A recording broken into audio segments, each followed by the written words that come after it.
మాట మాట్లాడితే అత్తాకోడలు అంటే అత్తాకోడలు అంటే మీకు అంత హీనంగా ఉందా, అంత అలసుగా ఉందా? మేము బాగానే ఉన్నాం, మేము బాగానే ఉంటాం కూడా. మేము తప్పకుండా కూడా మిమ్మల్ని మీ ఓడమేంటో మేము ఈసారి ఎలక్షన్స్లో 4 ఏళ్ల తర్వాత కాదు, రేపు లోకల్ బాడీ ఎలక్షన్స్లో కూడా గెలిచి చూపిస్తాం బిడ్డ. నీకు నేను చెప్తున్నా, ఈరోజు ఎవరైతే నువ్వు యూట్యూబ్ ఛానల్స్ని పెట్టి నువ్వు చేపిస్తున్నావో వాళ్ళకు కూడా ఇదే కబద్దా. ఎవరినైతే నువ్వు పౌలుగా వాడుకుంటున్నావు మా పార్టీలో వాళ్ళకు కూడా నేను హెచ్చరికిస్తున్నా ఈ ప్లాట్ఫామ్ మీద.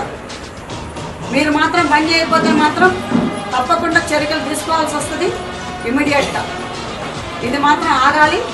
సో తప్పకుండా ఇప్పుడు మేము ఒక గోల్ మీద వచ్చినాం. ఏంటి? పాలకుర్తి ప్రజలను కాపాడాలి, పాలకుర్తి ప్రజలకు సేవ చేయాలని. ఆ సేవలు చేయనివ్వకుండా, పనులు చేయనివ్వకుండా కొత్తగా ఇదేనా అంటబట్టిన మా మీద?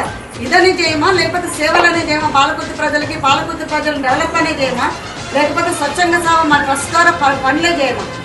ఏది చేయకుండా అడ్డుపడుతున్నారు. అడ్డుపట్టమే కాకుండా ఇలాంటివన్నీ ఆరోపణలు చేసి మమ్మల్ని టైం వేస్ట్ చేసి మమ్మల్ని ఇచ్చేసుకుందాం అనుకుంటున్నారు. మేము ఆడవాళ్ళం కాదు, ఆడపులులు అనేది నీకు ఈ సంగతి. మేము ఆడవాళ్ళం అని అనుకున్నామేమో, ఆడపులులు మేము వేటాడతాం. ఈ రోజు నుంచి వేటాడతాం బిడ్డ మీ అందరి మధ్య.